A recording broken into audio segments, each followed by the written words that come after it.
Bienvenue sur Venez Raisonner. Nous sommes très heureux d'être avec vous dans ce moment de panorama prophétique. Nous vous saluons, vous tous qui nous regardez de partout dans le monde.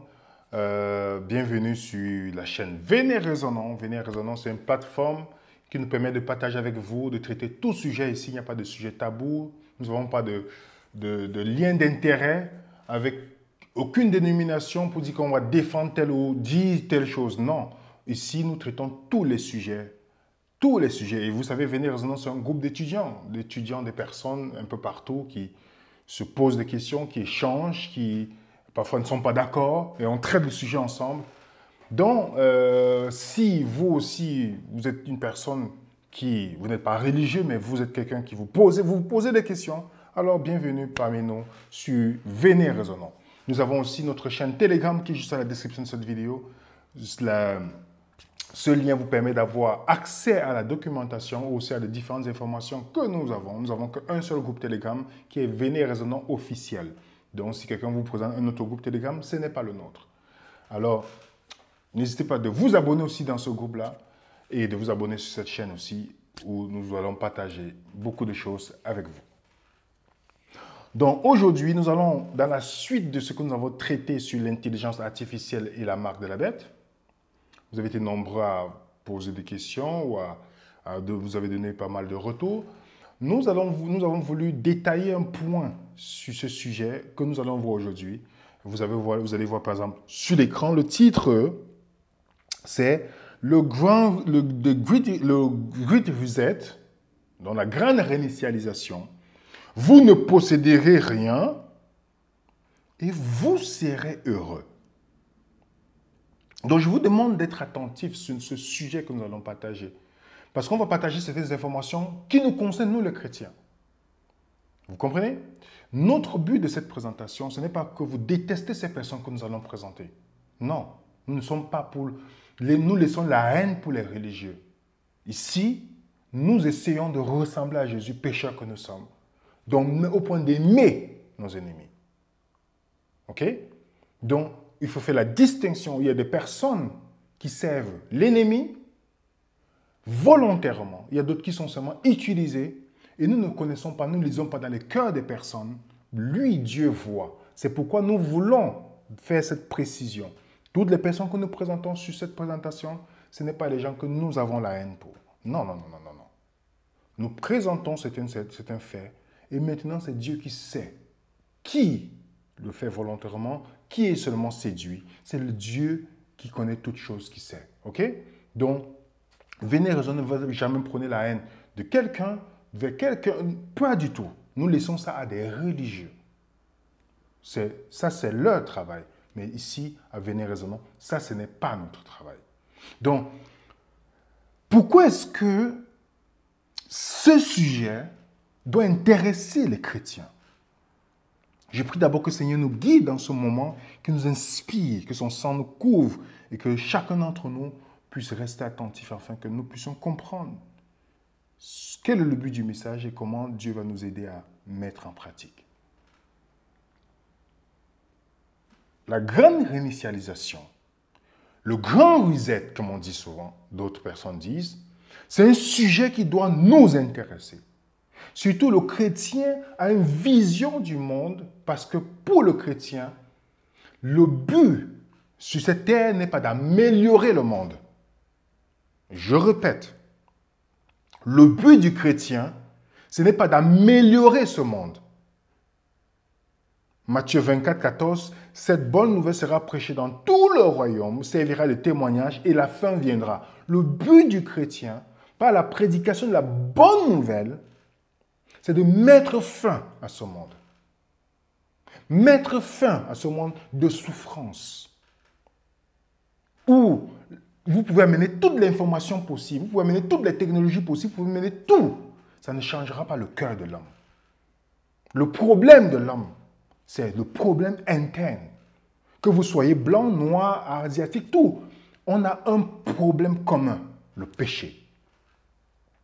Donc, tout ce que vous pouvez faire, allez faire toute méditation, allez faire tout ce que vous voulez, on a un problème commun. Et ce problème-là, la solution, c'est l'évangile. Donc le chrétien n'est pas là pour améliorer le monde. Ou vous pensez que ce monde, il va rester éternellement. Le chrétien, c'est de mettre fin à ce monde pour mettre fin à la souffrance causée par l'homme aussi. D'où nous devons nous intéresser. Quand nous voyons des choses dans l'actualité, si vos dirigeants ne vous le disent pas, chaque personne est responsable. Vous n'allez pas accuser vos dirigeants en disant « Oh, ils ne nous ont pas prévenus. » Non, non, non, non, non, non, non. Non, non, ça c'est très facile. Ça c'est très facile. Nous devons nous informer. Dieu nous a donné un cerveau. On n'est pas comme des animaux. Le chien ne pense pas à la retraite. Il ne se met pas souvent au soleil pour dire « Ah, il fait chaud aujourd'hui, il fait beau. » Non. Dieu nous a donné une capacité. Et chacun d'entre nous, nous devons nous informer. Et c'est pourquoi vos serviteurs, à Venez Raisonnons, veulent partager certaines informations avec vous. Pour que vous puissiez aussi vous poser des questions et peut-être développer vos connaissances.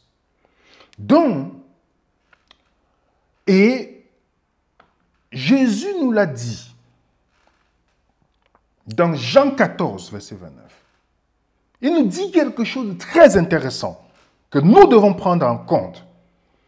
Maintenant, je vous dis ces choses avant qu'elles arrivent, afin que lorsqu'elles arriveront, vous croyez. Vous comprenez que la Bible, qui contient environ 30% de prophéties, Dieu dit, donne les prophéties, non pas dans l'optique de faire peur à qui que ce soit, mais d'augmenter notre foi.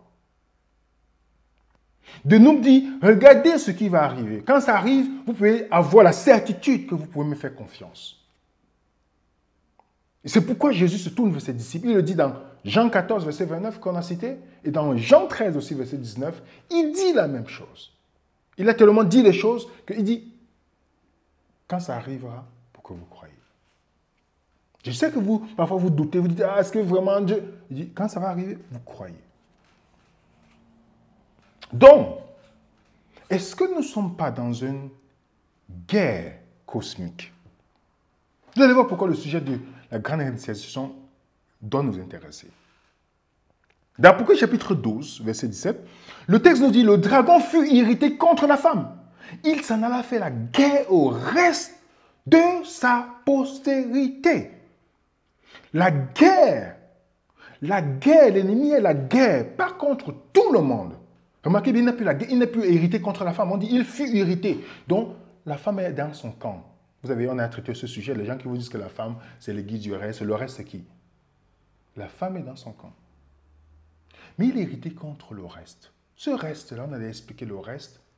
Tous les enfants de Dieu qui sont partout, il va les appeler partout. Et ce reste-là, ne pensez pas que parce que vous priez Jésus, que vous pensez que vous êtes le seul qui vous est dans le reste. Il y a des gens, au nom de la liberté, ne vont pas capituler sur la marque de la bête. Pas parce qu'ils connaissent la Bible.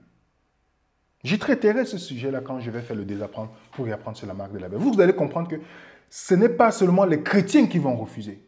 Il y a des gens parce qu'ils vont voir un principe derrière. Comme les gens ont refusé de prendre ce produit parce qu'ils ont vu un principe, ils ont dit, mais non, non, non, on me force à faire quelque chose. Par rapport, ils sont tenus sur un principe, et qui est un principe divin. Pour refuser la chose. Donc ne tombez pas dans votre arrogance, dans notre arrogance en pensant que non, c'est seulement les chrétiens. Non, non, non, non, non. Donc l'ennemi, il a la haine contre ceux qui vont refuser d'accepter son système. Et la Bible nous dit, dans Apocalypse chapitre 13, elle, parlant de la bête, elle faisait, d'autres versions, elle forçait que tous, petits, grands, riches, libres, esclaves, prenaient une marque à leur main droite et à leur front. Et qu'aucun ne pouvait acheter ni vendre. Et s'il n'y avait pas la marque, ou le nom de la bête, ou le nombre de son nom. Ça, c'est notre présentation que je vais faire parce qu'on dit où. Ça veut dire qu'il y a le choix. Il y a des gens qui pensent que, par exemple, ils confondent la marque, le nom de la bête et le chiffre. Remarquez bien, le texte dit bien, personne ne peut acheter ni vendre s'il n'avait pas la marque. Donc, ça veut dire que si tu refuses la marque, tu peux avoir le nom de la bête, où tu peux voir le nombre. Est-ce que vous comprenez? Ça, c'est une étude que vous et moi, on doit pousser là-dessus. OK? Et la bête, qui est ce système, la bête va jouer un rôle. Son rôle de mettre en place ce système. Et ce n'est pas pour rien que le président français, comme je vous dis, je n'appelle pas la détestation des personnes ici. Le président français nous donnait un discours très intéressant. Les mots bien choisis, on était sur le mois d'avril 2020, lorsque cette maladie commençait à prendre de l'ampleur. Voilà ce qu'il nous déclarait sur le président français.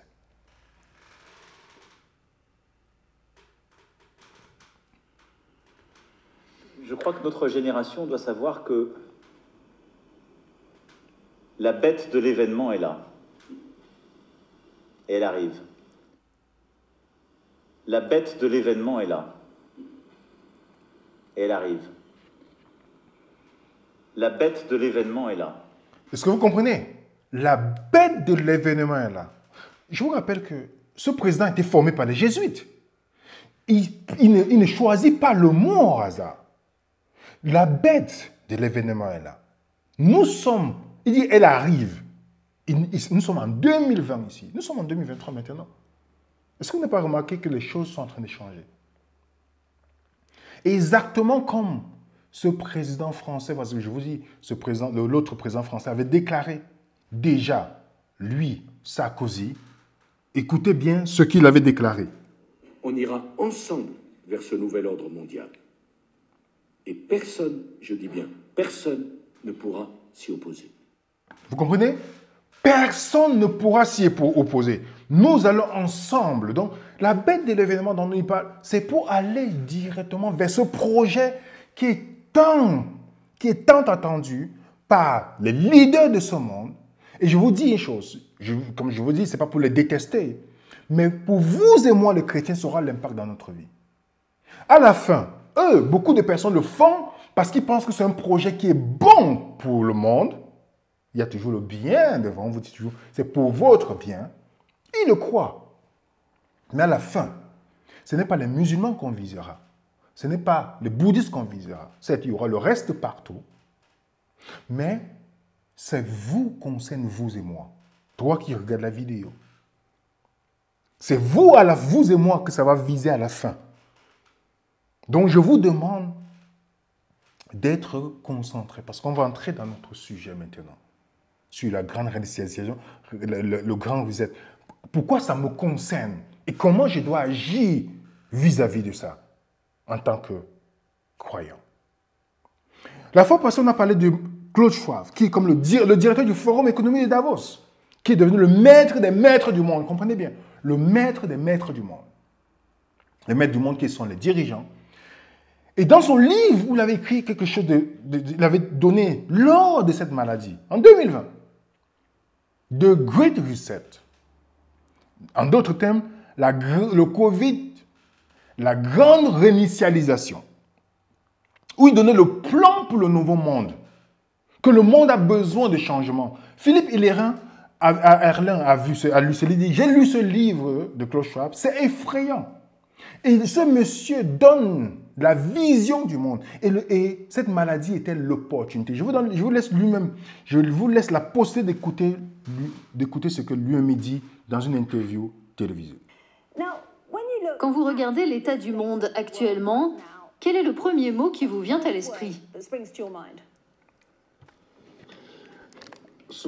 Le mot réinitialisation me semble approprié car nous sommes toujours en train de combattre le virus. Mais nous pouvons être plutôt optimistes après ce que nous avons vu avec l'annonce des vaccins. Nous devons maintenant réfléchir à la manière de structurer, de concevoir l'ère post-coronavirus. Et de ce point de vue, évidemment, le mot réinitialisation me vient à l'esprit parce qu'une chose est claire, nous ne pouvons pas revenir à l'ancienne normalité. Nous devons profiter de cette occasion, à l'image de ce qu'ont fait nos parents et nos grands-parents après la Seconde Guerre mondiale, pour réfléchir réellement à ce qui n'a pas fonctionné et à ce que nous pourrions faire de mieux. Quelle est votre priorité en déclenchant, si vous le pouvez, cette réinitialisation? Je pense qu'il y a 3 dimensions, 3 priorités. La première, c'est de rendre le monde plus résistant, parce que nous devrons certainement faire face à d'autres surprises, à des situations difficilement prévisibles que les commentateurs appellent des signes noirs, et peut-être à différents types de virus. La deuxième priorité, c'est que nous devons rendre le monde plus inclusif, plus juste, parce que nous avons vu que nous avons atteint un nombre insoutenable de personnes qui se sont senties exclues.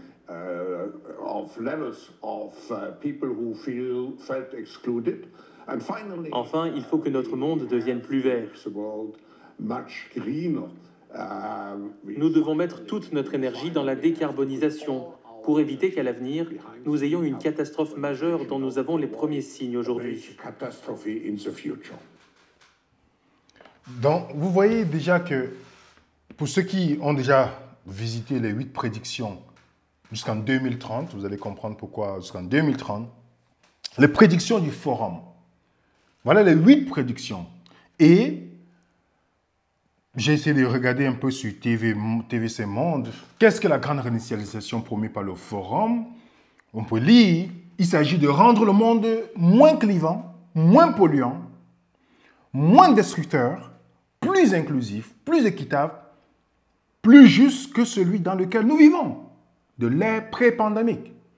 Ne rien faire ou trop peu, rien revient à avancer aveuglément vers toujours plus d'inégalités sociales, vous comprenez, on vous dit tout, c'est pour notre bien, déséquilibre économique, d'injustice, de dégradation de l'environnement. Okay? Sur le site, on te dit, le forum engage les principaux dirigeants politiques, commerciaux, culturels, autres de la société face à façonner les programmes mondiaux, régionaux et industriels. Nous pensons que le progrès se produit en réunissant des personnes de tout horizon qui ont la volonté et influence nécessaire pour apporter des changements positifs. Et on peut voir toujours, de plus, les gouvernements devraient mettre en œuvre des réformes attendues depuis longtemps, qui favorisent les résultats plus équitables, qui met en œuvre. Donc, on a les réformes qui sont données, et les gouvernements vont mettre cela en œuvre. Plutôt que d'utiliser ces fonds ainsi que des investissements d'entités privées et de fonds de pension pour combler des lacunes de l'ancien système, nous devons les utiliser pour en créer un nouveau plus résilient, équitable et durable à long terme. Donc c'est pourquoi il disait dans cette phrase, la pandémie représente une fenêtre d'opportunité rare, mais étroite pour repenser, réinventer, réinitialiser notre monde. Voilà ça. Donc, cette maladie était l'opportunité. Est-ce que ça a été créé au laboratoire? J'avoue de vous regarder. On a aujourd'hui les informations nécessaires. Moi, je ne vais pas entrer dans ce débat-là maintenant. La plupart des dirigeants disent, comme le prince de Galles, une occasion en or. C'est l'occasion en or. Et ces dirigeants se rencontrent. Religieux, le représentant des religieux dans le monde, de l'écuménisme, Rome, soit il envoie son agent, soit il est là, et les dirigeants de ce monde. Vous avez tous les dirigeants, que ce soit du parti d'opposition. Vous avez, par exemple, des journalistes, ce qui est un contre-pouvoir, ce qui était supposé un contre-pouvoir, travaillent ensemble. Pour ceux qui connaissent, dans les techniques de manipulation, on ne peut pas travailler, l'exécutif ne peut pas travailler avec les journalistes main dans la main, puisque les journalistes sont là pour défendre, sont la voix du peuple en d'autres termes. Vous avez Piers Morgan qui est un grand journaliste. Vous avez Pierre Poilievre qui est du parti conservateur au Canada. Donc il est supposé être contre Trudeau. Vous avez Vladimir Poutine qui on pense comme l'ennemi. Vous oubliez le jeu politique. Les gens pensent que c'est les ennemis. Vous avez le responsable de Pfizer. Vous avez le responsable de la presse Reuters, qui est une presse qui donne les informations à plusieurs presses dans le monde. Vous avez cette chaîne Vous avez le responsable de AstraZeneca. Vous avez Fauci, qui a donné les informations par rapport à cette maladie. Vous avez DiCaprio, vous avez les acteurs. Vous avez les présidents, le premier ministre. Vous avez le président de l'Ukraine. On pense qu'il est l'ennemi de Poutine. Est-ce que vous comprenez que nous sommes ici en train, vous et moi, on pense que ces gens se détestent. Mais non, ils sont là dans le même service. On appelle la thèse et l'antithèse. Vous allez détester tel, vous allez être pour, mais à la fin, c'est pour arriver à la synthèse, au plan initial. On crée deux camps. Ça, c'est le principe hegelien. Et ces dirigeants, en fait, ne sont pas au pouvoir pour vos intérêts, mais pour l'intérêt de ceux qui ont permis qu'ils soient là, qui ont financé leur campagne. Je n'ai pas besoin de vous apprendre cela. Vous savez, dans la géopolitique et tout, comment ça se passe. Donc, ils ne sont pas là pour ils sont pas là pour l'intérêt du peuple, vous et moi, non. Ils sont là pour remplir l'intérêt de ceux que vous ne voyez pas à l'écran, mais qui sont les chefs. Et il y a un politicien français qui parle de ça justement dans une interview à Sud Radio. Écoutez ce qu'il dit. Quand vous n'avez plus la puissance publique, vous avez des puissances privées, légales et illégales, qui obéissent à des allégeances cachées, ce que je montre dans mon livre. Et aujourd'hui, il n'y a plus de puissance publique. Les élus politiques français, sauf exception, les élus politiques français obéissent à des bureaucraties supranationales qui elles-mêmes obéissent à des allégeances cachées. C'est pour ça que je parle du groupe Bilderberg, très important. Et de tous ces noyaux multinationaux, souvent à base, évidemment, d'entreprises de milieu bancaire et capitaliste, qui en fait veulent détruire les nations, détruire les filiations, détruire les frontières, détruire les États, détruire les législations protectrices des plus pauvres pour avoir un grand marché planétaire de masse. En fait, le grand rêve du capitalisme mondialisé et de l'islamo-capitalisme, regardez Decathlon, etc., c'est d'avoir un seul marché planétaire. Ça, c'est leur rêve. Avec une gouvernance mondiale. Notez bien l'évolution des mots de Bruxelles. Vous qui êtes un homme de culture, André Berkoff, regardez, je prends quelques termes. Le glissement sémantique. Gouvernement, maintenant on dit gouvernance. Vous savez d'où vient le mot? Level gouvernance, la banque. Oui. La banque. Oui. Ensuite, peuple, maintenant c'est société civile. Ensuite, territoire, maintenant c'est espace, un espace sans frontières. C'est-à-dire qu'en fait, tous les mots... Est-ce que vous voyez? Et ce groupe-là, justement, fait partie du forum. Ce groupe fait partie du forum. Je vous laisse un peu suivre ceci. Le groupe Belter, il se rencontre en Suisse. Hein, voilà, je ne vais pas donner un détail. C'est un groupe puissant qui se rencontre avec tous ces riches-là. Dans le Bilderberg, ils se rencontrent dans le forum de Davos. Ils discutent et on planifie un peu le projet de ce moment. Il y a ce documentaire qui était passé. C'est depuis des années. Hein. Je vous laisse un peu suivre ce documentaire avant qu'on ne continue. Vous allez comprendre pourquoi. Nous, ça doit nous concerner. Nous croyons. Là, ce documentaire. Quand vous n'avez plus la puissance publique. Excusez-moi. On pense par exemple que c'est un groupe qui pense constituer sur l'échelle mondiale une sorte de monde Inc. C'est-à-dire de détruire les barrières de l'État-nation et de donner au capital la prépondérance qu'il doit avoir et de confier à une élite économique, une élite économique, la gestion des affaires du monde. Il y a certains qui pensent que dans le groupe, en tout cas, il y a des gens qui proposent des mesures encore plus extrêmes, des mesures plus radicales, qui consistent par exemple à laisser faire des maladies, à créer, à inventer des maladies pour décimer des portions de population. Donc, si c'était ça l'objectif, il est évident qu'on ne peut pas en parler en public. Tout le monde devrait être inquiet. Que vous soyez cireur de chaussures ou propriétaire d'une banque ou pilote d'avion, l'économie nous affecte tous. Et ils manipulent l'économie. Donc, tout ce qu'ils font a un impact sur nous tous.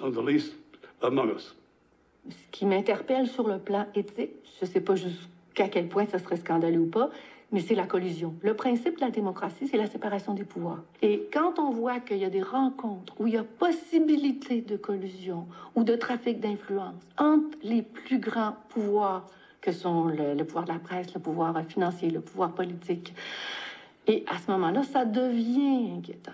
The 1976 meeting of Bilderberg Group was canceled. En 1976, une réunion du groupe Bilderberg a été annulée parce que le président de l'époque, le prince Bernard des Pays-Bas, était accusé de corruption relativement à certains avantages qu'il avait accordés à Lockheed Martin, ainsi qu'à d'autres compagnies semblables. Et c'est ce genre d'arrangement que les réunions des Bilderberg facilitent. Donc je vous laisse juste... Pour ceux qui ont déjà vu ce documentaire, vous avez vu les professeurs d'université intervenir et tout ça, pour expliquer que ce groupe, ils ont leur projet. Vous avez bien, je n'ai pas besoin de détailler ce qu'ils ont dit dedans. Et donc, quand vous voyez cette maladie qui est venue, c'était l'opportunité de mettre en place tout ce qui avait déjà été fixé par le groupe. On n'est pas dans le complotisme, vous pouvez, tout est documenté. Comme je vous ai dit, je répète encore, ce n'est pas pour que vous détestez ces gens. À la fin, nous croyons comment nous réagissons vis-à-vis de ce qui est en train de se mettre en place.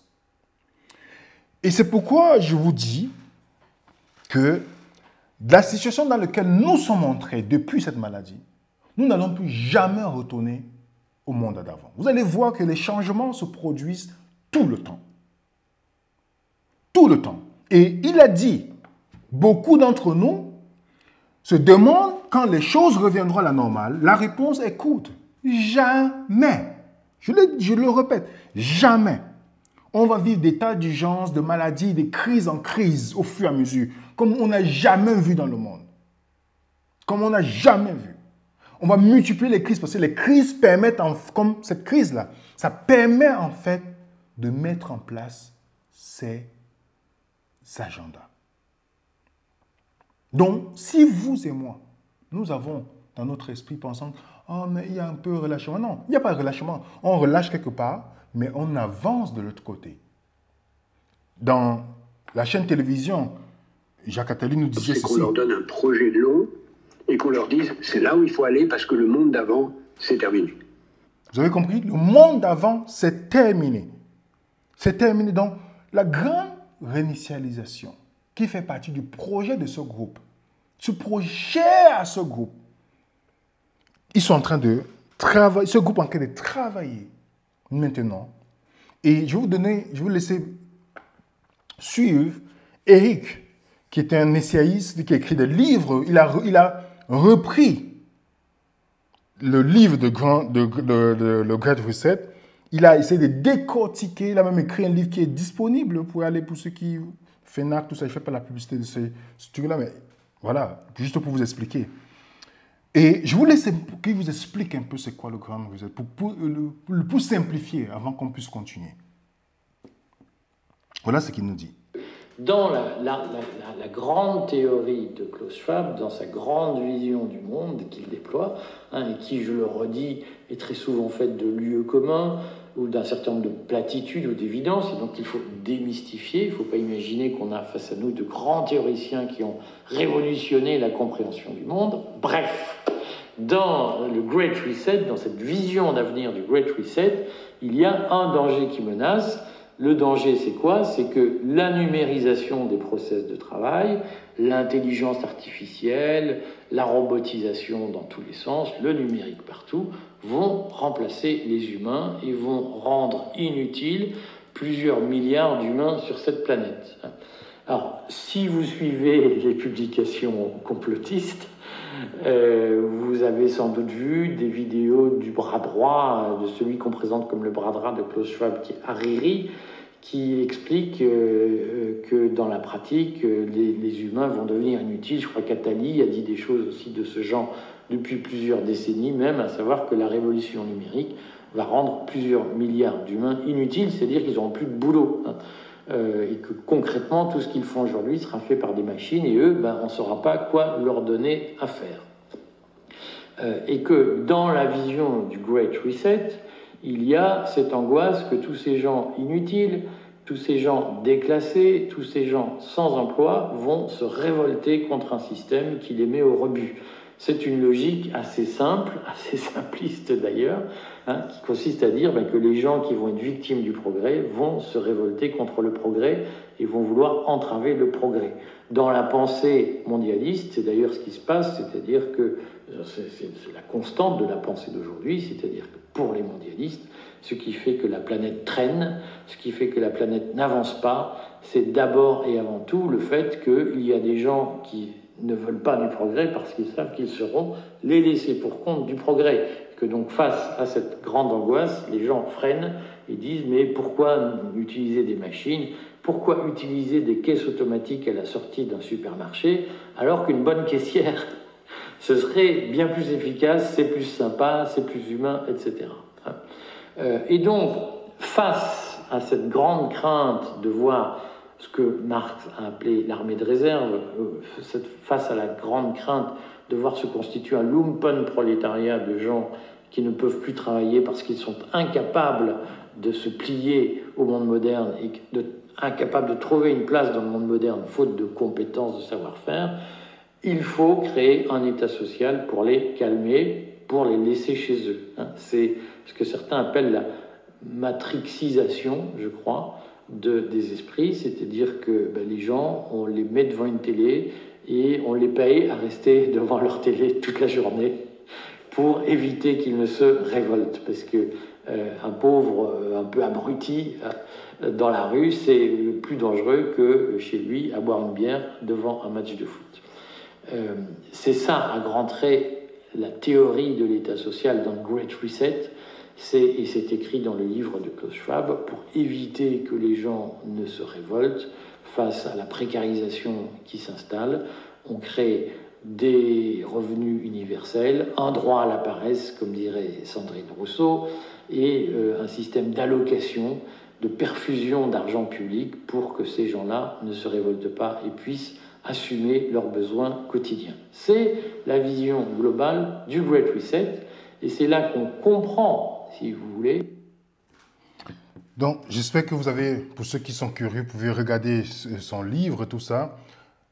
Dans le Grand Reset, tout est bien planifié, même le salaire universel pour que les gens ne se révoltent pas. C'est pourquoi quand vous partez, par exemple, sur le Forbes, le site, on te dit « Un monde où rien ne nous appartient, bienvenue en 2030 », qui corrobore avec l'agenda 2030.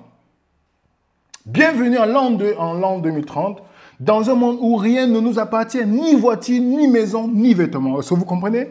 Cela peut vous sembler étrange, mais c'est parfaitement logique. Pour nous, dans cette ville, tout ce que vous considérez comme un produit est aujourd'hui devenu un service. Nous avons accès au transport, un logement, à la nourriture, à tout ce dont nous avons besoin pour vivre. Une à une, toutes ces choses sont devenues gratuites. Alors nous n'avons plus grand intérêt à posséder beaucoup. Dans le courrier des stratèges, vous n'aurez rien pour vous vivre heureux. Vraiment.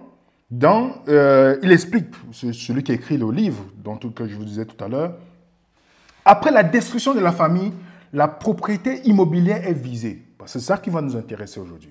Vous allez comprendre. Donc, l'un des objectifs de la caste, depuis de nombreuses décennies, consiste à détruire la famille, qui est le lieu de la sécurité pour les êtres humains. La vie en société est aussi le socle de toutes les civilisations, pour créer l'effondrement d'une civilisation, d'une société ou du bien commun. Il est impératif de dissoudre la famille et s'attaquer à ses fondements. Dissoudre le mariage, l'engagement mutuel des époux. Limiter le nombre de naissances. Favoriser artificiellement l'immigration pour casser l'identité nationale et la référence à une histoire commune. Encourager et financer l'avortement, quel que soit le motif, jusqu'au délai de plus tardif. Développer l'idéologie du genre pour briser l'identité sexuelle des individus, facteur déterminant de la stabilité psychologique des personnes. Vous comprenez? Il continue de dire, la propriété foncière qui abrite la famille, c'est-à-dire le logement, fait régulièrement objet d'évolutions juridiques importantes, notamment avec des taxes liées aux transactions, ce que l'on appelle abusivement des frais de notaire, représentent 99% des taxes. L'habitat est un fondement pour l'homme. À toutes les époques, c'est un lieu privé où la personne peut se sentir en sécurité, où elle peut se reposer. La propriété reste un droit inviolable et sacré inscrit dans la Constitution française.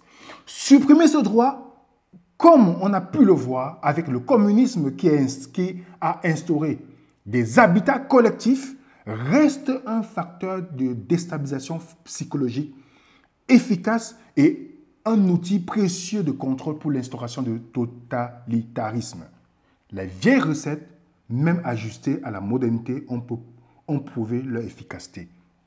Donc l'inflation est un outil déterminant dans cette stratégie, car elle requiert généralement une hausse des taux d'intérêt, donc de l'endettement pour les foyers.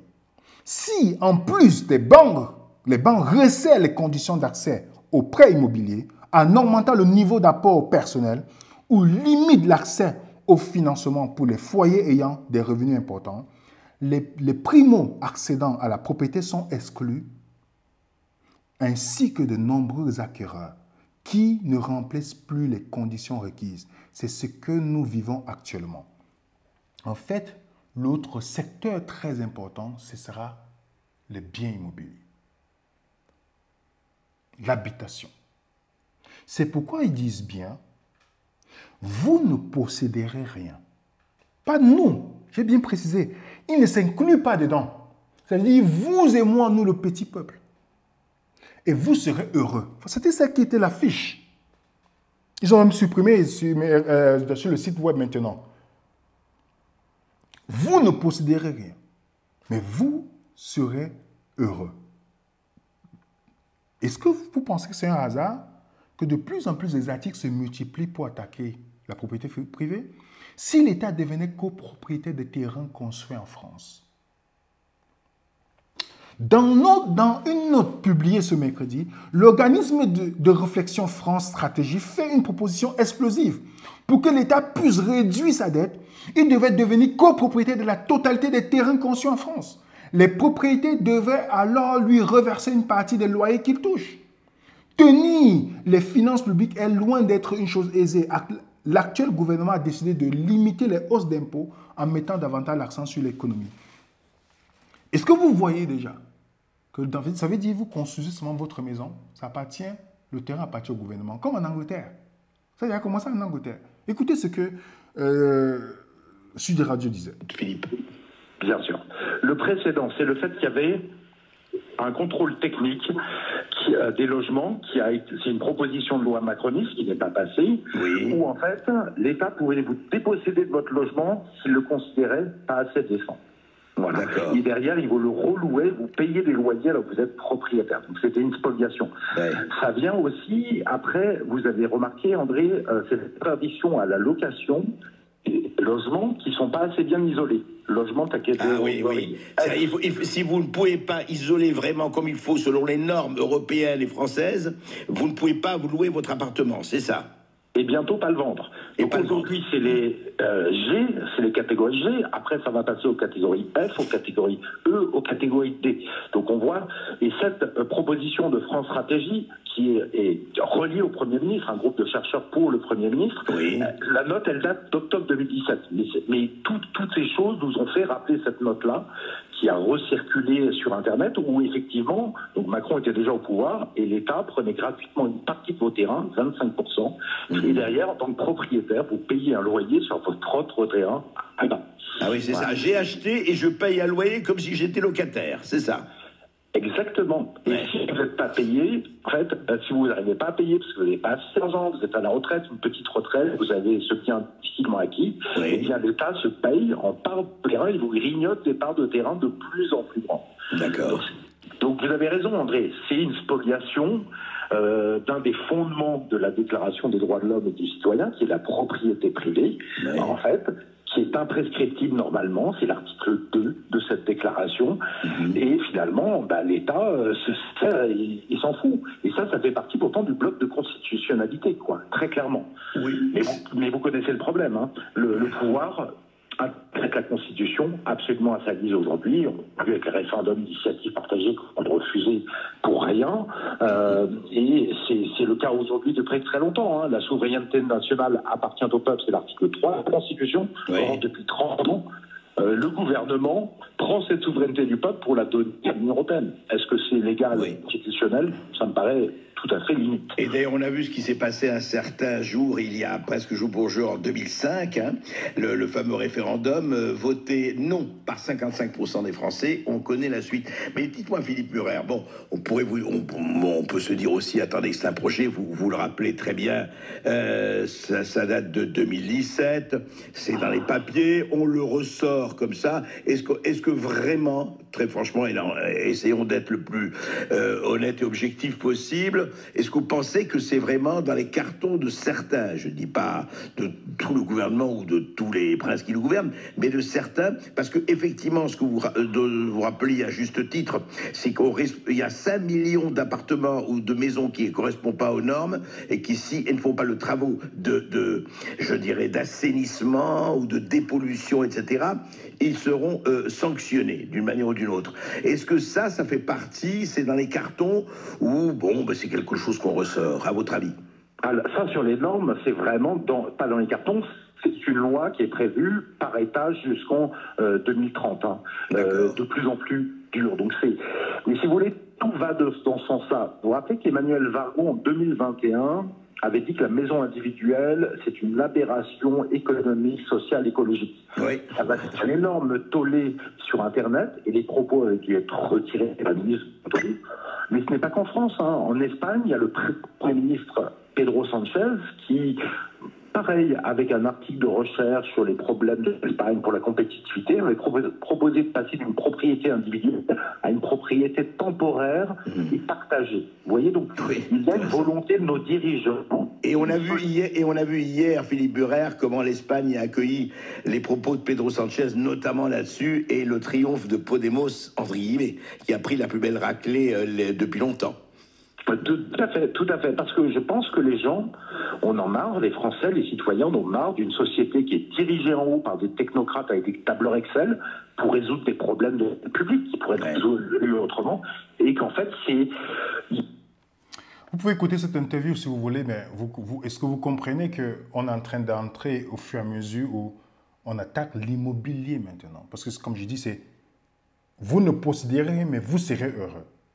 Il y a des lois de plus en plus qui visent.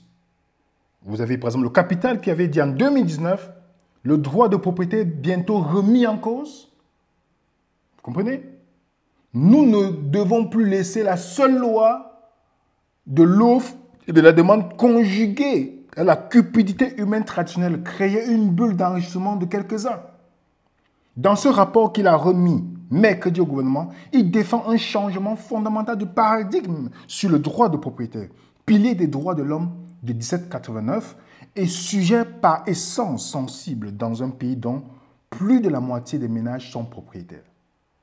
Vers la fin de la propriété individuelle, terres agricoles ou constructives, bâties même, ne pouvant plus appartenir à des personnes physiques ou même à des personnes morales non accréditées, un démantèlement du bâti du foncier, plus de propriétaires immobiliers à moyen terme, des fonds de pension mondiaux propriétaires d'agglomérations ou de régions entières. La maxime du Forum économique mondial dit de Davos est, à l'horizon de l'année 2030, d'atteindre le fameux « vous ne posséderez plus rien et vous serez heureux », qui se voudrait universel et total, totalitaire à l'image d'un système féodal ou communiste collectiviste à outrance qui se rejoint quelque part. Dans les médias, des messagers plus ou moins explicites poussent avec, pour fond de raison, les avatars de la transition énergétique sous couvert du changement climatique. Est-ce que vous comprenez? En 2030, il n'y aura plus de propriété privée ni de vie privée, tout ira pour le mieux. C'est pourquoi, récemment, France Info dit « Une réforme du droit de propriété va-t-elle obliger les propriétaires à payer un loyer à l'État ?» Les députés ont adopté une proposition de loi qui entend généraliser un droit de propriété dans lequel un particulier peut être propriétaire des murs, vous comprenez? Mais pas du terrain. Le projet est entre les mains des sénateurs. Est-ce que vous voyez déjà, si vous et moi, qui avons déjà les biens, vous avez les biens immobiliers ou toutes ces choses, est-ce que vous voyez déjà où est-ce qu'on est en train d'avancer? Au Royaume-Uni, la dissociation du foncier et du bâtiment bâti remonte à l'état féodal. Donc, quand vous achetez une maison au Royaume-Uni, le terrain appartient à la reine d'Angleterre, mais les murs vous appartiennent. OK? Vous voyez par exemple un ministre français qui dit, le ministre du Logement, Emmanuel Wagon, a provoqué la fureur des professionnels du secteur après avoir qualifié des maisons individuelles de non-sens écologique. Le gouvernement critique le modèle de pavillon avec jardin. Ça veut dire que même le jardin, vous ne devez plus le faire. Ça fait partie de la stratégie 2030. Parce que vous ne pouvez plus faire le potager. Vous ne pourrez plus parce que vous devez être nourri par ce qui est prévu, la nourriture génétiquement modifiée. La maison, non, on va rester dans les endroits que le gouvernement, on ne va pas payer. On aura un revenu universel, mais vous comprenez pourquoi vous comprenez pourquoi il faut la crise. Parce que si vous avez l'argent, vous ne pouvez pas accepter ça. Il faut augmenter toutes ces choses-là. Ça fait partie de l'agenda 2030. Donc, plusieurs gouvernements, vous avez ici en Suisse, vous avez en France, vous avez au Canada. Tous ces gouvernements. Donc, une chose, comment on va vous empêcher d'avoir les biens immobiliers? Qu'est-ce qu'on fait? Taxes foncières, les villes qui ont augmenté la pression fiscale. Olivier Delamarre nous dit, tout augmente et vous laisse sur le carreau. Comme je le dis, vous ne serez propriétaire de rien, vous serez heureux. Il cite Klaus Schwab. Taxe foncière, préparez-vous à une nouvelle flambée record. La taxe foncière va augmenter partout au moins 7,1% en 2023. En plus de cette revalorisation générale, certaines communes ont décidé d'une hausse complémentaire, portant le montant de taxes à des niveaux rarement atteints. Vous comprenez? On va augmenter les taxes. Ça veut dire que beaucoup d'entre vous et moi, on sera obligé de vendre. Vendre parce qu'on ne pourra plus. C'est ça, on est en train d'aller dans le communisme. C'est que tout doit appartenir au gouvernement. La banque centrale, les propriétaires appartiennent au gouvernement. Donc, ils sont dans l'axe des biens immobiliers. Parce que tant que vous travaillez, vous pouvez acheter. Maintenant, on augmente. Quand vous allez perdre votre emploi, plus les taxes qui augmentent, vous allez dire, ah, bon, je vends. Le gouvernement récupère. Est-ce que vous comprenez? Est-ce que vous voyez où est-ce qu'on est en train d'aller? Et vous savez quoi? La France est un lieu de test, comme la Chine. Vous lisez cet article magnifique de François. 2030, agenda 2030, la France et le pays de l'Union européenne sont-ils des pays tests? Il nous dit, bienvenue en 2030, je ne possède rien, je n'ai aucune vie privée, la vie n'a jamais été aussi meilleure. Bienvenue à l'an 2030, bienvenue dans ma ville, ou devrais-je dire notre ville? Je ne possède rien. Je ne possède pas de voiture, je ne possède pas de maison, je ne possède aucun électroménager ni aucun vêtement. Cela peut vous sembler étrange, mais c'est parfaitement logique pour nous dans cette ville. Tout ce que vous considérez comme un produit est devenu un service. Nous avons accès au transport, à l'hébergement. Comme j'ai cité tout à l'heure, ça fait partie de l'agenda. Ça fait partie de l'agenda. Donc nous sommes dans un monde nouveau. Et la question, ce qu'on doit se poser, est-ce que nous sommes prêts? Est-ce que, en tant que chrétien, je sais où on est en train d'aller? Parce que nous, les gens du monde sont en train de parler. Quand vous, dans vos dénominations, vous êtes en train de lutter pour savoir si on a donné la dîme ou pas, vous êtes en train de lutter pour les postes, vous êtes en train de lutter pour... Les gens sont en train d'avancer. Et beaucoup de chrétiens se lèveront, choqués. C'est pourquoi une grande majorité, je dis une grande majorité des chrétiens, même pas des gens du monde, les gens du monde qui ont plus de principes que les chrétiens même, vont céder. Parce qu'ils n'entendent pas des choses qui leur permettent de savoir le chrétien ne vit pas comme le monde. On est dans le monde, mais on n'est pas du monde. Écoutez ce que ce député dit. Nous sommes à la veille d'une société avec l'identité numérique européenne qui mêlera l'identité, le carnet de santé, demain à la fin l'argent liquide, les projets de l'OMS. Vous savez, il y a un monde qui est en train de se préparer avec McKinsey, c'est-à-dire ses cabinets de conseil, ses intérêts financiers. C'est la fin de la démocratie, c'est la fin de la liberté individuelle. C'est un autre monde, le crédit social à la chinoise. Je ne veux pas de ça en France. Je serai le dernier, je serai Astérix, mais je résisterai à ça. Vous comprenez? Les gens sont en train de se rendre compte. Vous êtes en train de lutter. Oui, n'abandonnez pas votre assemblée. Comme si vous êtes heureux même. N'abandonnez pas votre assemblée. Les gens sont en train de lutter. Les choses sont en train d'avancer dans le monde. Et là, tout ce que vous trouvez, c'est qui ne va pas dans le bâtiment ou pas. C'est ça votre intérêt. C'est ça votre but quand beaucoup de gens, quand ça va, ils seront surpris. Beaucoup qui n'ont jamais été préparés, même mentalement, vont céder. Qu'est-ce qui est plus important? Vous savez, la distribution de l'argent liquide, vous allez perdre le bien immobilier et tout, le travail, revenu universel. Comment le chrétien doit répondre à ça? Je vous laisse encore cette vidéo pour que vous écoutez. Ce matin, circulait sur les réseaux, en ce mois de mai 2020, une nouvelle passée à peu près inaperçue. Une grande banque nord-américaine demande dorénavant à ses clients de justifier tout leur retrait d'espèces. Que ce soit 100 $, 500 $, 1000 $ ou davantage, ils doivent dire pourquoi ils choisissent de recourir aux espèces. On retrouve ici une tendance forte également à l'œuvre en Europe. On sait qu'en France, il est interdit de procéder à toute transaction en espèces de plus de 1000 €. On sait qu'un certain nombre d'établissements bancaires, dès qu'ils sont confrontés à des retraits supérieurs à 1000 ou 2000 € dans le mois, demandent à leurs clients de les justifier. La guerre aux espèces a commencé. Elle se traduit aussi par la suppression des guichets bancaires. Essayez de trouver un guichet de retrait d'espèces ouvert à Bruxelles et vous m'en direz des nouvelles. Tout ceci s'exerce sous la pression des banques centrales qui veulent réaliser la monnaie digitale de banque centrale. Tout ceci se réalise sous la pression d'une planète numérique et digitale qui souhaite que tous les paiements soient désormais exercés par voie numérique, ce qui aura de graves conséquences. Parce que ces conséquences sont triples. La première, c'est naturellement la destruction de toute transparence. Les espèces vous permettent de procéder à des achats anonymes et, en clair, de faire ce que vous voulez de votre argent. Avec l'argent digital, ce ne sera tout simplement plus possible. Tout achat sera tracé, il pourra être retracé dans l'histoire et il pourra être porté à votre préjudice. La deuxième conséquence, c'est un contrôle absolu par les banques centrales, non seulement du volume de monnaie en circulation, mais aussi des épargnes et des comptes excédentaires de tous les contribuables et de tous les citoyens. Ce qui signifie que la Banque centrale pourra d'un trait de plume limiter les retraits, voire limiter les volumes d'épargne et les volumes de monnaie. Il lui suffira de supprimer des signes monétaires dont elle contrôlera la totalité. Puis le troisième point, et c'est le cauchemar d'une démocratie, c'est l'arrivée du crédit social.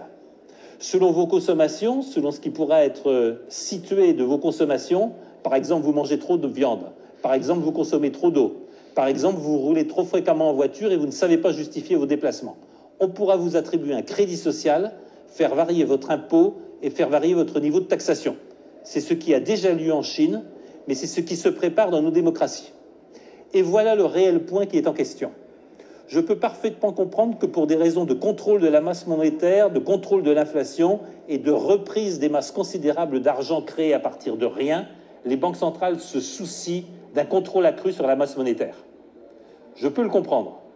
Mais nous devons voir que ce sont nos démocraties qui sont en danger en adoptant des systèmes et des éléments techniques qui sont aujourd'hui le propre des régimes totalitaires. La propriété privée est un élément fondamental de nos démocraties. Le caractère sacré de la propriété privée et des contrats privés est un élément de base de nos démocraties libérales. Tout doucement, sous l'égide du numérique, sous l'égide de la transition écologique, sous l'égide de glissements présentés au nom des meilleures intentions, nous sommes en train d'abolir les différences qui séparent nos démocraties des régimes totalitaires. C'est une pente extrêmement dangereuse. C'est à nos politiques de réagir, c'est à nos politiques de reprendre leurs responsabilités, c'est à nos politiques de ne pas abdiquer devant les experts, les savants, les comités et les big tech. Si nous ne prenons pas le contrôle des techniques digitales, numériques et de l'intelligence artificielle, ce sont ces techniques qui gouverneront nos sociétés, qui décideront de notre épargne, de nos moyens de consommer et de vivre, et c'en sera fini de nos sociétés libérales. Est-ce que vous voyez pourquoi on nous dit que on va arriver dans le monde où vous ne possédez rien, mais vous serez heureux. On va lever tout ce qui est cher à l'homme. Parce que ce contrôle, je vous rappelle, juste à titre de rappel, il y aura toujours une activité économique jusqu'à la fin des temps. Oui. Mais des sanctions économiques mondiales seront imposées à ceux qui refusent la marque de la bête, ou le nom, ou son chiffre. Vous comprenez? Même Jésus le dit, dans Luc 17. Ce qui arrivait au temps de Lot arriva apparemment, les hommes mangeaient, buvaient, achetaient, vendaient, plantaient, bâtissaient. Remarquez bien, ça sera possible que pour ceux qui accepteront. Donc il y aura toujours une activité économique jusqu'à la fin des temps. Mais ça sera interdit pour ceux qui refusent. On nous dit dans Apocalypse chapitre 13, 17, que personne ne peut acheter ni vendre. Donc, ceux qui vont acheter et vendre, parce qu'ils auront le salaire universel, ils pourront acheter de quoi manger, OGM, voilà, tous ces produits toxiques, oui, parce qu'on va vous dire que c'est ça, vous n'avez pas le choix, vous ne pouvez plus avoir le potager, tout ça. Ils pourront. Donc l'activité économique ne sera pas pour ceux qui vont refuser. Imaginez que vous avez tous ces biens-là, que vous n'avez jamais été préparé à le perdre. Et que subitement, ça arrive. Parce que vous prenez position. Combien de personnes ont pris position avant en disant « je ne prendrai pas ce produit » et finalement ont cédé? Des millions, pour ne même pas dire des milliards de chrétiens dans le monde. Ils ont suivi la bouche de leurs dirigeants. Qui, je vous rappelle, ne pensez pas que quand vous voyez vos dirigeants, ils sont là pour vous et moi. Les dirigeants religieux qui sont dans les communistes, ils ne sont pas là pour l'agenda du peuple. Ils sont là pour l'agenda de ceux avec qui ils sont soumis. Comme je vous dis, si votre dénomination dans l'écuménisme, oubliez qu'ils vous diront les choses qui vont préparer pour la fin des temps. Puisque pour eux, ce n'est pas cette fin de temps-là, ils n'ont pas la même vision que vous qui ouvrez votre Bible. C'est pourquoi ils vous trouvent dangereux. Et ils trouvent dangereux ceux qui veulent étudier la Bible. Vous comprenez? Donc imaginez que vous et moi n'est pas préparés. Puisque nous serons appelés à fuir. On sera appelés à prendre position. Parce qu'on va refuser la dictature, on va refuser la marque ou le nom de la bête ou son chiffre. On va refuser ces choses-là. Et si vous refusez, vous n'allez plus pouvoir vous déplacer, vous n'allez plus pouvoir avoir le salaire universel, vous n'allez rien avoir. Comment vous allez vivre si maintenant, vous et moi, n'est pas préparés mentalement à ça? Jésus l'a dit dans Matthieu 24. C'est pourquoi lorsque vous verrez l'abomination, la désolation dont a parlé le prophète Daniel, établie en lieu saint, que celui qui lise les fasse attention. Alors ceux qui seront dans la Judée fuient vers les montagnes. Ceux qui seront sur le toit ne descendent pas pour prendre ce qui est dans la maison, et que celui qui est dans les champs ne retourne pas en arrière pour prendre son manteau. Luc 17. En ce jour-là, que celui qui sera sur le toit et qui aura ses effets dans la maison ne descende pas pour les prendre. Que celui qui sera dans les champs ne retourne pas non plus en arrière. Alors dites-moi, si vous et moi ne vivons pas déjà une vie, pour ne pas dire minimaliste, c'est-à-dire que si demain il y a quelque chose, ok, je peux partir sans me retourner en arrière, sans me tourner comme la femme de l'autre. Je peux le faire. Si mon cœur est encore attaché sur mes biens immobiliers, sur mes biens matériels et toutes ces choses-là, et que demain, je suis en train de les perdre, je me dis, la seule condition, c'est de me soumettre pour ne pas perdre, beaucoup de gens vont céder. Beaucoup de gens vont céder. Si vous et moi, on n'est pas préparés maintenant, en sachant que toutes ces choses-là, on va perdre. Oui, si vous avez les biens immobiliers et toutes ces choses, on va les perdre. Les lois vont augmenter, la crise va augmenter, l'inflation a pour but, tout ça, ça fait partie. Parce qu'il n'y a qu'une personne qui n'a rien, qui peut crier pour l'aide. Parce que tant que vous avez encore vos petits drames, non, vous ne pouvez pas demander, vous ne pourrez jamais accepter. Mais quand il y aura cette possibilité, oui. La question, est-ce que nous avons le grand prix devant nous? Comme Paul le dit, je regarde toutes ces choses comme une perte. à cause de l'excellence de la connaissance de Jésus-Christ, mon Seigneur, pour lequel j'ai renoncé à tout. Je les regarde comme de la boue afin de gagner Christ. Est-ce que quand je vis actuellement, toutes ces choses que je pense posséder, je les regarde comme de la boue? De telle manière que ces choses ne conditionnent pas ma joie. Que vous enlevez, que vous prenez, que vous fassiez... Si ces choses conditionnent ma joie, je suis cuit. Excusez-moi l'expression, je suis fini. Est-ce que vous voyez ça, les amis? Oui, je ne dis pas que vous vendez tout maintenant. Je ne sais pas ce que je suis en train de dire. Je ne dis pas que vous le laissez. Non. Je dis, vous et moi, on doit vivre comme si on a déjà perdu ces choses. On doit vivre parce que ces personnes, l'ennemi va les laisser arriver à leur objectif. Parce que ça sert ses objectifs. Ils ne pourront ni acheter ni vendre ceux qui refusent. Une fois que tout est établi, comment vous et moi nous allons faire? Si on n'a pas pris la confiance en Dieu maintenant. Ce n'est pas pour rien que Jésus dit, vous serez haïs de tous à cause de mon nom. Mais celui qui persévérera jusqu'à la fin sera sauvé. Vous et moi, on sera haïs par la position que nous allons prendre. La haine ne va pas venir d'abord des non-croyants. C'est d'abord des gens de votre dénomination qui vont d'abord vous dire, mais ça c'est très radical, pourquoi tu ne manges plus ça, pourquoi tu ne fais plus ça? Vous savez pourquoi? On doit faire attention à ce que nous mangeons, à notre santé. Parce que ces gens-là, ils travaillent pour qu'on soit malade. Ils ne savent même pas pourquoi ils le font. Je ne dis pas que vous devez les condamner. Vous savez pourquoi on doit commencer à vivre aujourd'hui comme si on a tout perdu? Parce que c'est ça la mentalité du chrétien à la fin des temps. L'ennemi, vous avez la parabole de la veuve qui vient crier justice. C'est une représentation des croyants à la fin des temps.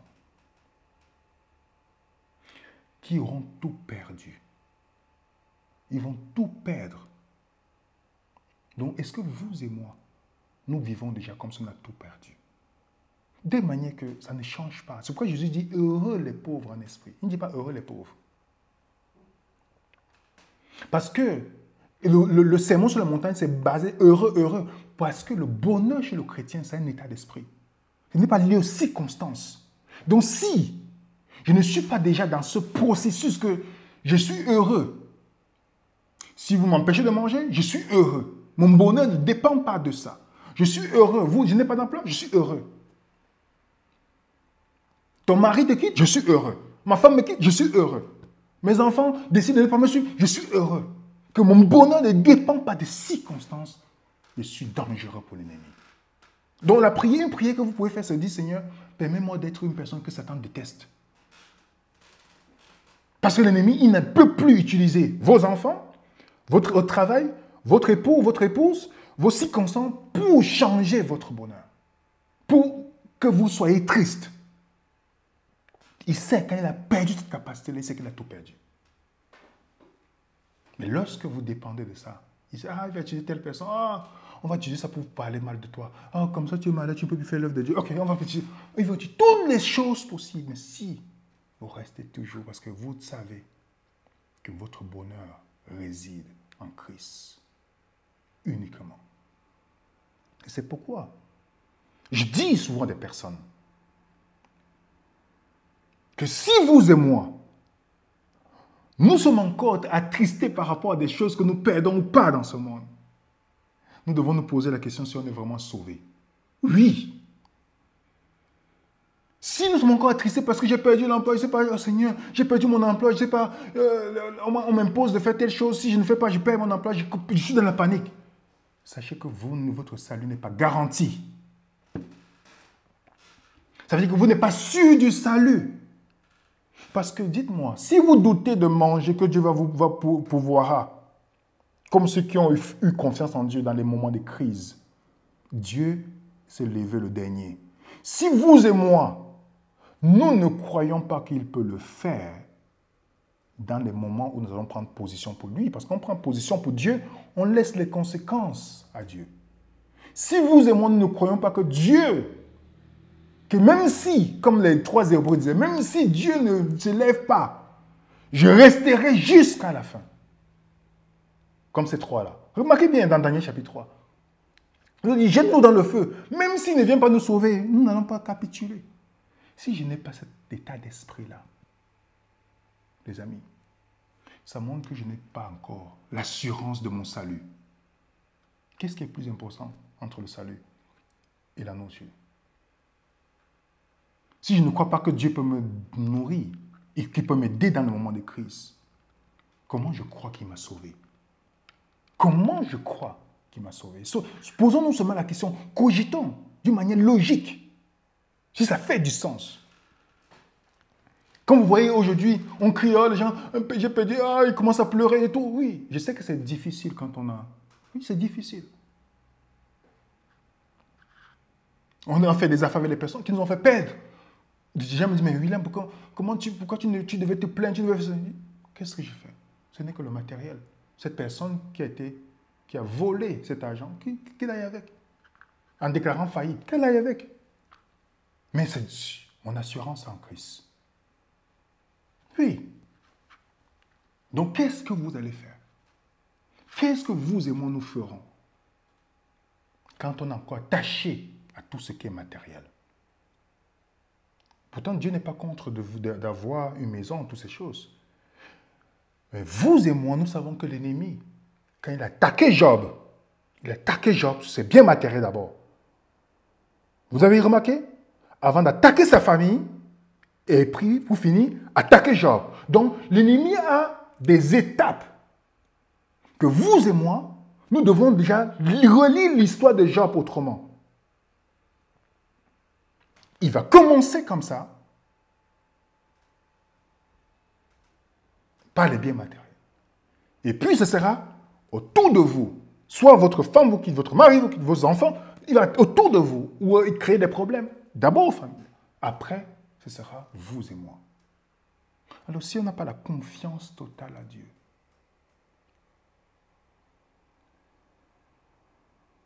on ne doit pas dire comme Job, Dieu a donné, il a repris. Non, non, non, ce n'est pas Dieu qui a repris. Quand on dit l'histoire de Job, c'est Satan. Mais Job est sorti grand de cette histoire. Il dit dans Job 42, verset 5, « Mon oreille avait entendu parler de toi, mais mes yeux t'ont vu maintenant. » Quand l'ennemi utilise tous ces artifices que vous et moi, nous restons comme Jésus-Christ, jusqu'à la croix, qu'on dit, prends tout, on va cracher sur moi, on va dire tout, Seigneur, c'est toi. Je ne changerai pas. C'est toi, Seigneur. Et vous savez qu'est-ce qui me permet de résister? Qu'est-ce qui me permet de tenir? Paul nous donne la réponse.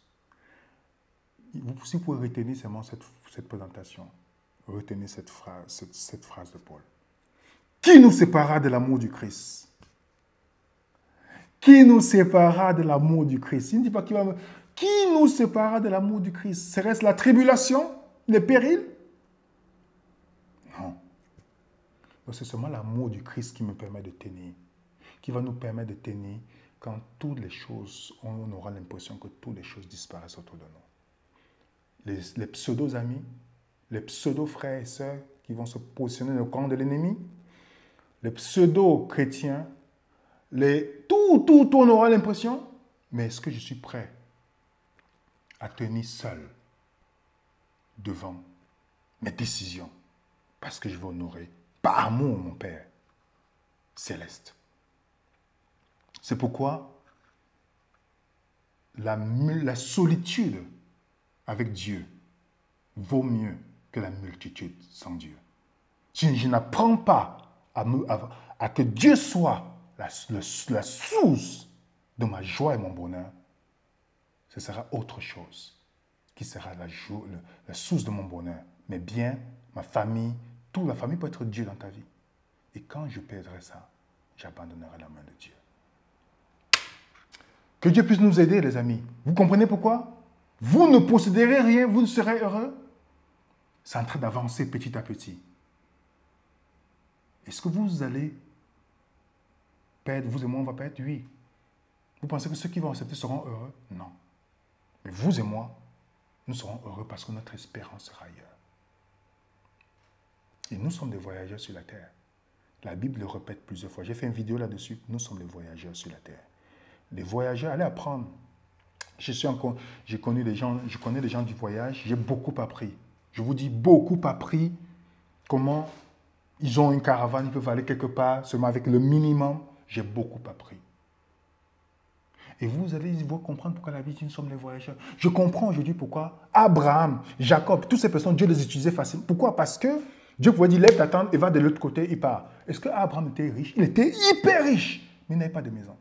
Je ne dis pas que vous avez la maison, vous avez perdu. Ce n'est pas ce que je dis. Mais vous comprenez pourquoi est-ce que la Bible dit qu'on est des voyageurs? Pour qu'on soit prêt à aller partout où Dieu nous appelle.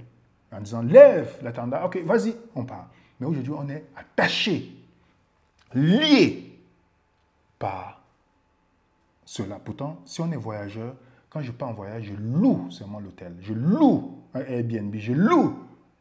Mais je ne possède pas. Je n'achète pas. Je loue une voiture. Donc le voyageur doit vivre. Certes, il peut être riche, le croyant peut être... Mais il doit vivre comme ces choses. Ce n'est qu'un moyen, mais pas son Dieu. Que Dieu puisse nous aider et qu'il puisse nous fortifier, les amis. Et qu'on puisse vous regarder ce qui arrive, on dit, Seigneur, je comprends pourquoi tu avais déjà dit. Donc, Seigneur, je sais que je vais tout perdre, alors je dois vivre maintenant comme si j'ai perdu toutes ces choses-là, même si je les possède encore. Que la paix du Seigneur soit avec chacun d'entre nous. Et nous vous disons à très bientôt. N'hésitez pas à nous écrire. Suivez Raisonnons, vous avez notre email. Et nous vous donnons rendez-vous tout à l'heure sur Zoom.